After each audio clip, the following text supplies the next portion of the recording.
I'm Ricky.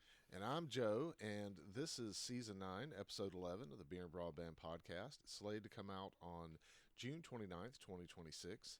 And we're just going to gump Forrest Gump straight in to what we're doing right here and talk about the Appalachian Mountain Cidery Southern Apple Hard Cider brew. It is no real anything on the can other than, which I appreciate, inspired by our Appalachian orchards. And it's a very well-decorated can. Has like a stag on it with apples in its antlers. And it says it's gluten-free. So, Well, there you go. No gluten in apples. yeah. It's simple, but it's very good. It's really how I would make a very simple cider. Yeah. In that same run. A lot of ciders go completely dry and then spice with something. So like it tastes almost more like a beer profile Yeah. than a cider. This actually tastes like apple. Yeah. It's not super sweet. It's pretty simple. There's not a whole lot there other than the apple. But it's a good apple flavor. It is. It kind of reminds me of the cider I made and that we tried earlier in the season. It's not quite as spiced. Yeah. As You that spice one yours is. up. I'm not sure this one really has much in the way of spice. I don't think so either. I'm sure it has something for balance because it is well rounded, but it doesn't have anything to any extent that you'd say, oh yeah, and that's a spice cider. I taste the slightest hint of something like a little bit of acid and so like maybe some malic acid and maybe like cinnamon, but Maybe. not much Exactly. of anything. It is pretty much like you just took a bite into like an alcoholic apple. Yeah. Which is totally fine. I think I've been long standing on that in this podcast for as long as we've talked about ciders. I want a cider that tastes like the fruit it's made out of. And I think this hits it pretty well. I think if you're somebody who doesn't like, or I shouldn't say you don't like more complex drinks. If you're just like daily poor, you want something kind of simple that's easy to sip on, that's you can drink pretty much any time. You don't have to be in a mood for a particular flavor profile. Or you've got people in your family that are like maybe a little picky. Like my ex, she would only drink things that were kind of on the sweeter end, things like that. I think this is a good safe cider to just keep in the house or like take to a party. Like people would enjoy this.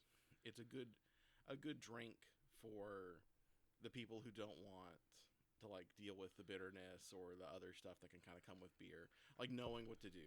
Yeah. It's a very simple branding here. It tastes like an apple.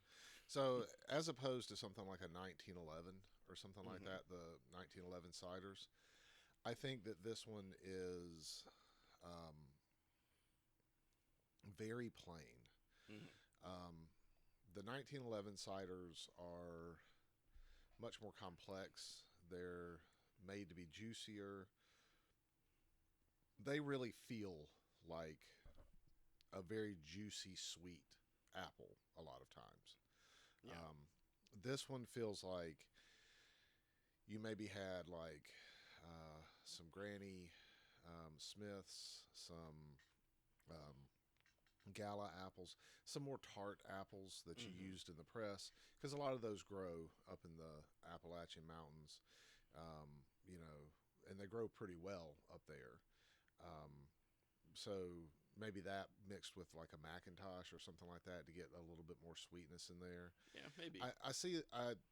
I'm describing a more complex taste profile than what actually exists within the cider. I'm just saying that's probably how they got that like balance of like kind of sweet and tart in there that this has. Yeah, very well could be. It could be a blend, or it could just be some variety that they've got up there that they're using specifically for this. Yeah, maybe Because there's a lot to apple selection.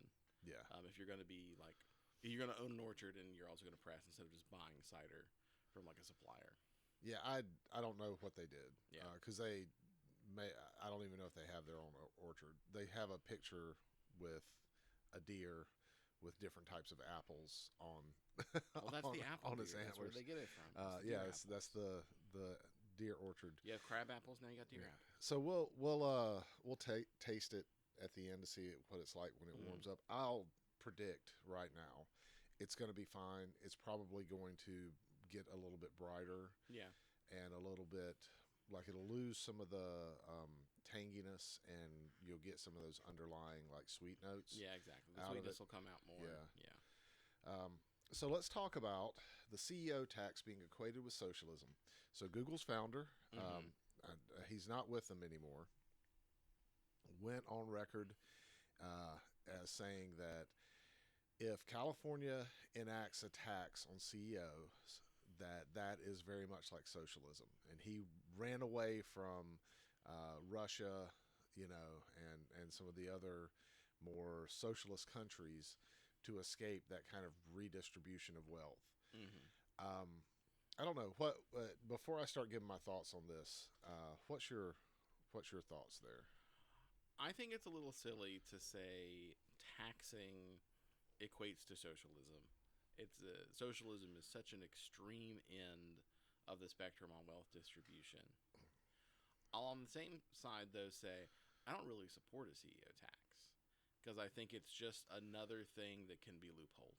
Yeah, I think that we're like taking like a nail punch and we're saying like okay, boom, this one specific use case, you're a CEO making this amount more than your average worker. If I'm remembering that article right, of kind of how that would work. When okay, cool, but like, what if you're not the CEO? What if you're somebody who just owns a massive amount of stock in a company, and you're just making the same amount of money, if not more, and you're doing even less than the CEO is? What yeah, happens if you're the landlord who owns 500 properties? At a lot more money than they're necessarily generating in their own value, and maybe we need to be taxing those people more heavily. Do it at the like at an income level. I know that that's a lot harder to get past, which is probably why this is going here.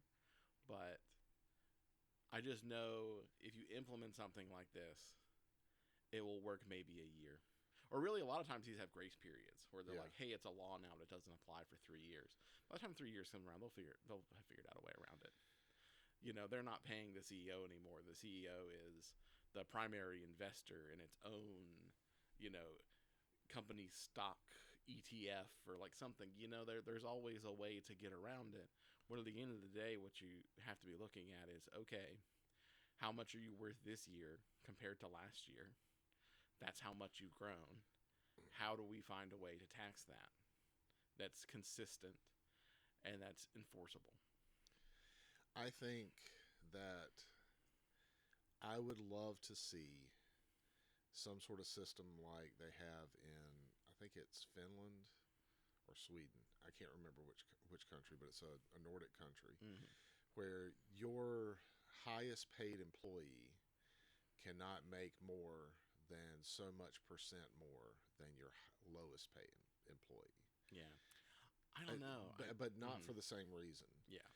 And the reason I would like to see that is that what that did in that country is that elevated the lowest paid employee to always get a uh, decent standard of living pay.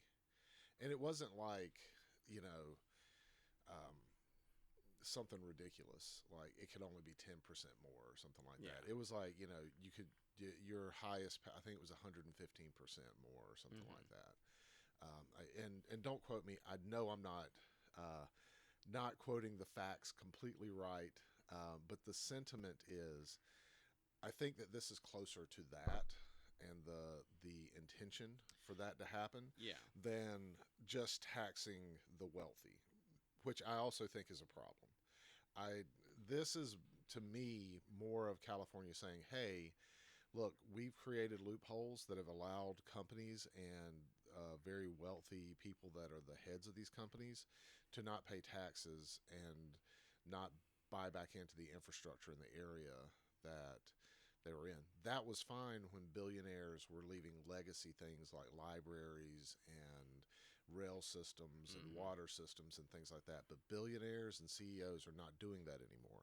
Now, what they do is they get their company to do tax write offs for charity events where they go out and they, you know, for like 3 hours have their employees, you know, like clean off food for food pantries or something like Yeah, that. yeah. And although that's not bad, I'm not complaining about um, doing charitable events. That is not at the same level of giving back to the community.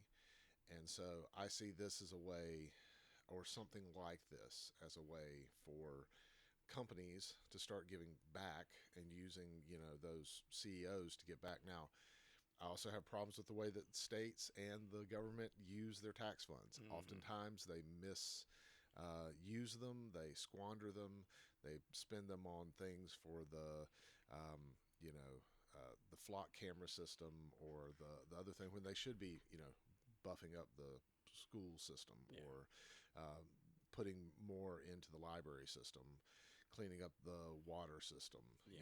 what the sanitation system or the potable water system. There's all these things that are going in there that aren't being dealt with in a ethical and good way.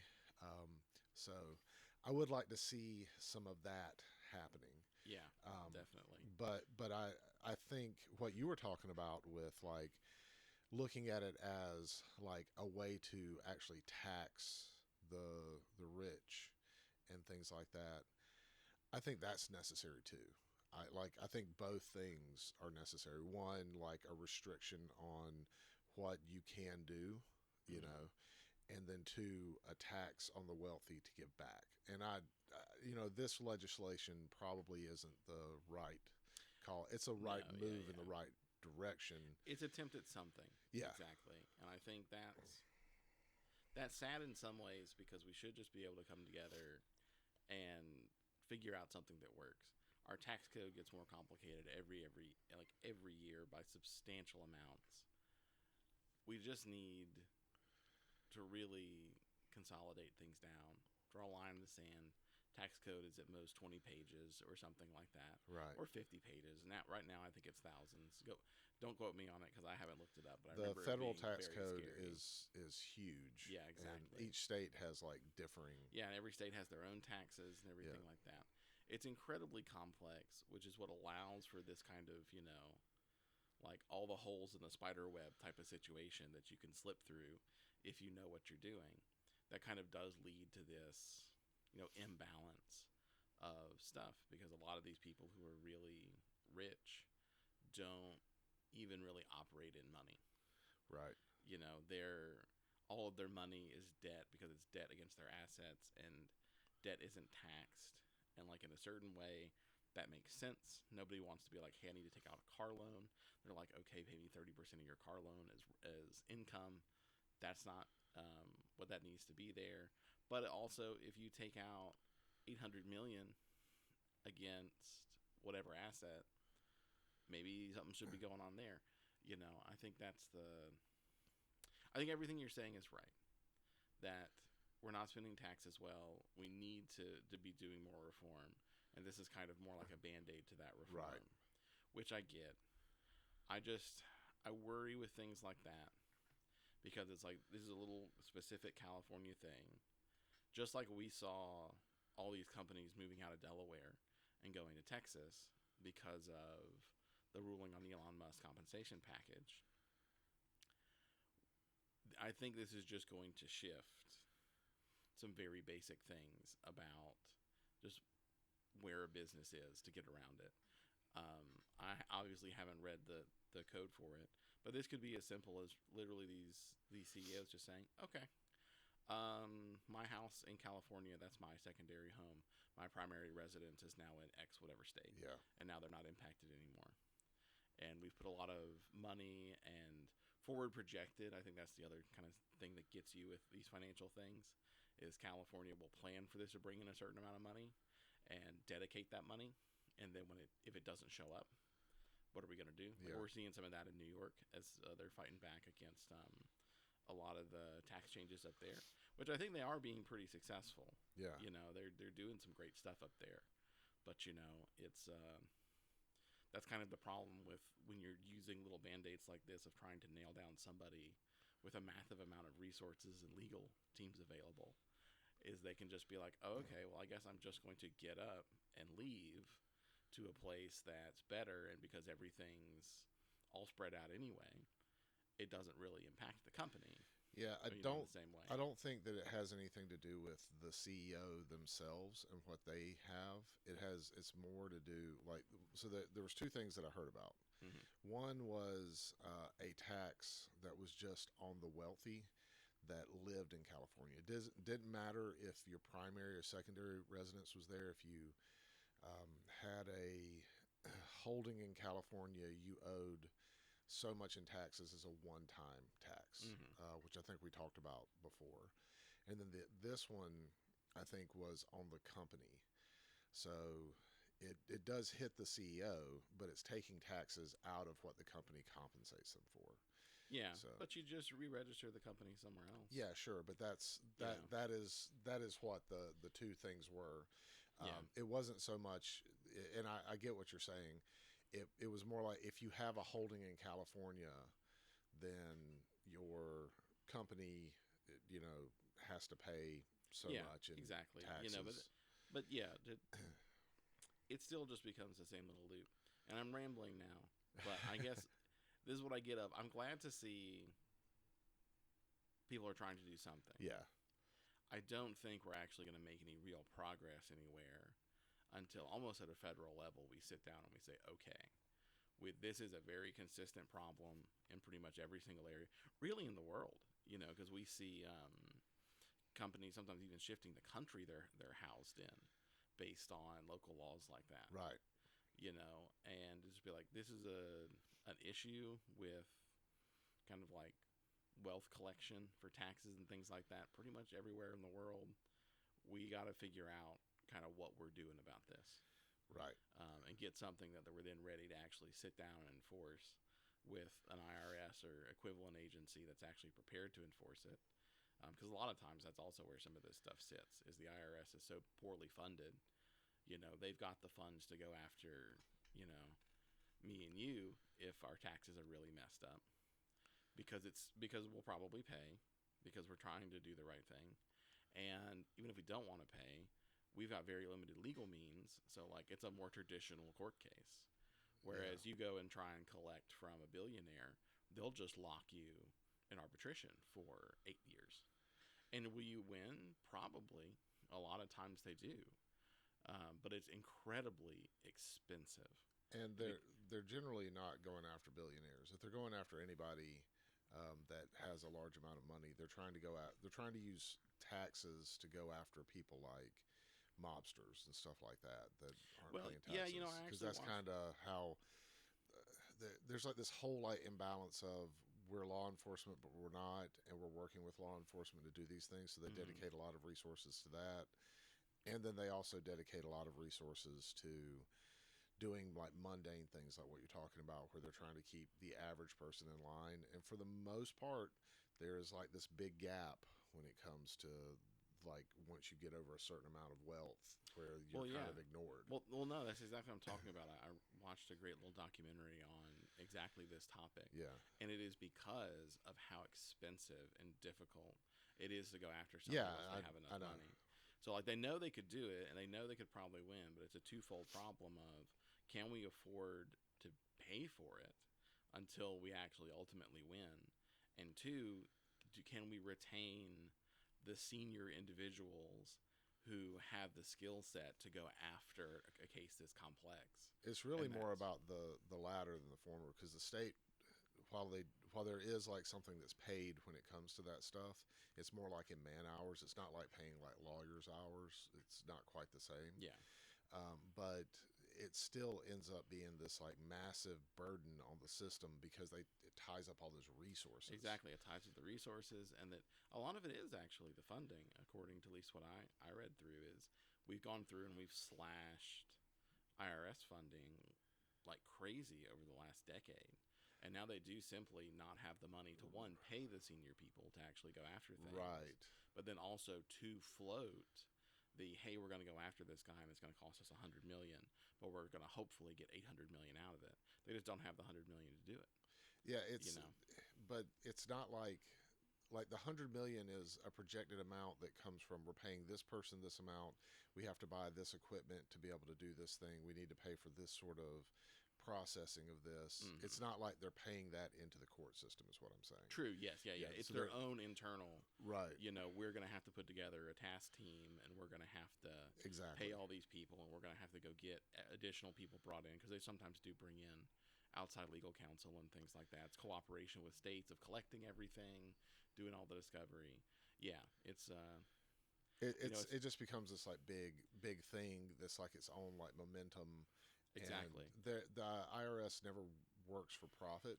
It's always like exactly. some sort of it's just deficit. a government agency. Yeah. It's like your local police station. They're not out there. Oh, I arrested some more criminals, therefore I made more money. Right. They make the money they make. It's their part of the budget. Although the IRS this should actually be another topic. Okay. Yeah.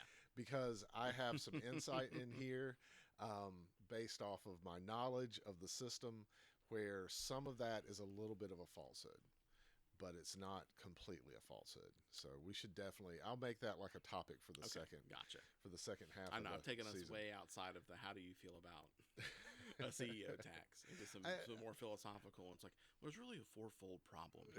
But I really think that what it comes down to is that we're both saying, while we slightly disagree on whether or not this thing is good, no. I think for the most part we agree on that this is the right direction. Yes, absolutely. And also, back to the very original question, I think we both agreed immediately. That's not socialism. Right. It's not socialism. That was the next thing I was going to say. It's not socialism to tax rich people. Yeah. It's not socialism to tax rich people. This guy's just wealthy and saying some BS to be able to try to convince sycophants to vote against this in California. I could see it feeling very socialistic if it was like, we're going to take 100% or 50% or 60% of your wealth and redistribute it out. But that's not at all what they're talking about. I mean, they're talking about maybe a 5 or 10% tax off of your total wealth as like a one-time thing. It's not like a crazy thing. So anyways, let's talk about the commencement speeches. So and there are more and more of these stories coming out. Yeah. Commencement speeches where these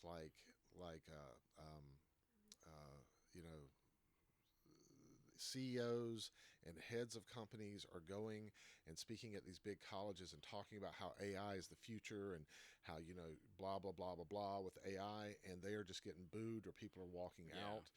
And I mean, good on you, students, right? Don't put up with their BS. If you don't have to work there, don't just sit there and listen to whatever lies they're telling you, because that's really what that is. Yeah. The last one that I heard about was what's his name, Patel, that runs Google now.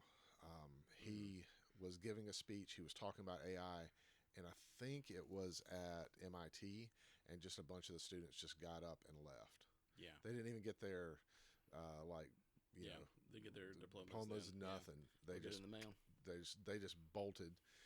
They had spent all that money to come there, and he offended them so much that they were like, "I'm not sticking around." Yeah, I mean, this is really my biggest concern with AI as a tech trend. Is I've never seen a tech trend so adamantly resisted by the general population. I think we get a lot of rose-colored glasses for where we sit in the IT industry, because we really are in a position to use AI to some of its best capabilities. Yes, absolutely. Right? We have plenty of great experience with them. We're seeing our work be changed in overall a very positive direction because of it. But also at the same time, we work for an incredibly wealthy, well-connected company who is able to pull a lot of stuff off, who is, I won't say we're pivoting to try and call ourselves an AI company. I don't know what our official stance on that is. But we are very heavily involved in AI infrastructure. We're a software and AI company now. Yeah, exactly. We're in a place that we really are getting the cream of the crop of the experience. And it doesn't invade, really, any other part of our life we don't want it to. When we sit down and we do our work stuff is changing with AI. But then I turn my computer off and I go back to just my regular life, and I integrate with AI at whatever level I want to. Right. Right. The experience for a lot of other people is, hey, AI is invading my space. Maybe it's coming into my work experience and not in the same sort of fine-tuned, optimal way that it is for us. And maybe it's more of a detriment to them, or at least it's neutral. And now we're saying I'm not having to use it, and I don't want to use it. I see the dangers of like maybe they're going to replace me with this, even though it's not very good because we haven't implemented it very well, and like all that sort of stuff. Like, I think we talked a couple podcasts ago about kind of equating things with like the .com era. Mm-hmm. And as much as that was a bubble, and that made a lot of sense because evaluations were going crazy off of you made a website, but it doesn't really matter if you have a website if you don't have revenue, type of deal. I think that was a personal conversation we had. Oh, maybe. Okay, well then for people that don't know, the .com bubble was really caused by evaluations of company based on whether or not they were like on the internet. Yeah. And there was this idea that if you weren't on the internet, you wouldn't really exist anymore. And obviously that didn't really turn out anywhere, but like the internet didn't go away. Internet's more popular than ever. Right. Everyone is kind of now at the point you have a website. You have personal websites that people just set up for themselves that are, cost them $5 a month for their domain or something like that. Websites continued, but also at no point did the public hate the internet the way they hate AI. Right. And I think that's the thing that really sticks out to me is you've got the next generation of workers, and on these articles, this is really the best of the best. These people coming out of MIT and Harvard and like the really top educated professionals of the future are walking out when they're being told AI is just going to be a thing. And ultimately, your society is built off the next generation coming in, adopting everything they like, throwing out the things they don't like, and building better things in their place. Yes. So if they're walking out of this saying AI is not the thing I want, then what's the future for that? Are they going to change it to make it better? Or are they just going to say, no, I'm not engaging with this, we'll find another way? The dichotomy here is that the reports are that a lot of these students are using AI on a regular basis to help augment their learning capabilities and or replace, for better or worse, their ability to critically think about certain things, to search for things, to do things like that. But I'm not saying they're all wrong. What I am saying is it's a dichotomy because they're drawing a line in the sand at what the CEOs are specifically saying. Like, if you won't have a job if you don't use AI, you need to be the best of the best at training and using AI to be able to do this. And it's really disheartening to them because a lot of these students don't want to be, a person that interacts with AI to do everything. They want to be mechanical engineers or electrical engineers, or they're looking to do like some sort of doctorate or something like that. They're not looking to, be an AI engineer. And when they're being talked to by a lot of these CEOs, they're saying not just that AI is the future, that AI must be the way that they interact with everything because that is what the CEO said, not because that's the reality of things. Yeah, well, I'd love to see some metrics on who are the people who are vehemently against AI and who are the people that are actively using AI for decision making, because I'd imagine those groups are pretty separated. And just from my personal experience, I've got some people in my circle. I've been meeting a lot of new people this year. Some are really, really pro AI, and some are really anti AI. Yeah. And really what I'm seeing, granted it's a limited selection, but what I'm seeing in this about dozen or so people I've interacted with just out of the general population in the area is the people who are really, really into AI are the people who don't have things like those advanced educations. I've got a friend of mine, love her. She's truly one of the best friends I've made in my life. She's awesome. I need to introduce you to her. She uses ChatGPT for everything. Mm-hmm. She uses ChatGPT in our text conversations.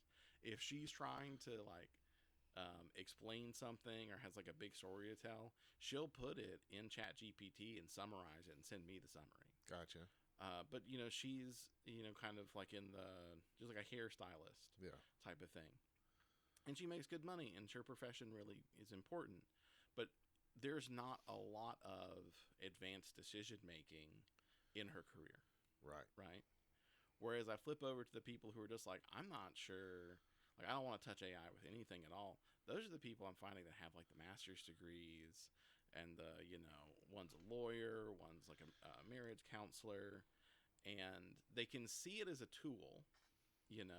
They get the like workforce combination of like, hey, I want you to fill out this form or something like that, but they're not willing to let it make decisions for them. Yeah, which is probably a healthy thing to do. But I that's where I'm kind of concerned, because as much as a lot of the data that comes out shows it really is close to a 50-50 split.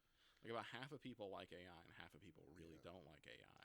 But we're talking about a subset of people. We're talking about people that are graduating versus people that are already out in the workforce. Sure, but that is of new graduates. I think that was actually in one of the articles, which is where I pulled it from. It was like 48% or something like that, pretty close to like 50-50. I forget which side the 48 fell on. But about half of these recent graduates are very anti-AI, which does, I think, really concern me for I guess for exactly what you're saying, like what the CEOs are selling. Right. I just don't think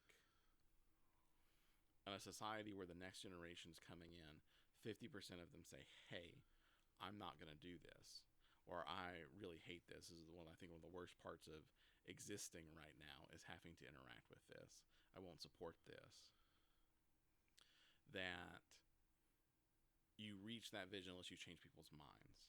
And I think we're not changing people's minds. I think, in all honesty, we're pushing people the opposite direction. Yeah. Because when things like ChatGPT first came out, everybody loved it. It wasn't until we started really actually replacing people, because it is happening. Yeah. People are getting replaced. People know people are getting replaced. There's all these talks of data centers being set up everywhere that are making the news constantly. There's all these news articles that come out of ways that AI has failed and like does something bad, or like even from like serious ones for like, hey, there was this vulnerability, to like humorous ones like, oh, this guy got a car for $1 because he did this thing. It's we've really opened a lot of people's eyes to all the negatives of AI when they're not in a position that anything that they really interact with AI is a positive for them. So we got to figure that out. I think as an IT industry, is like, how do we get people? I don't know that it's necessarily our place to figure that out, though.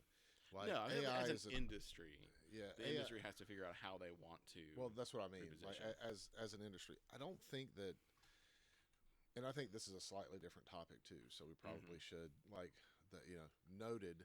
Yeah. 2 episodes from now, when I'm planning the topics, and we come I don't back let from you our get break, a short episode in. we're gonna like have to go and talk about those things. But I think here right now, what we're talking about is we have people that are on board with it. Everyone has used it or uses it in some way to do simple tasks. Because it's very valuable for those things, formatting a paper, checking grammar, things like that. Yep. The problem is when you start talking about it at like the scale that a lot of these CEOs are talking about. And the reason people are leaving this is the CEOs thinks that they're telling a speech like Steve Jobs did, where he pulled out a Mac out of an envelope and it gets applause because they're revealing the greatness of AI, and really what they're doing is they're just disenfranchising people.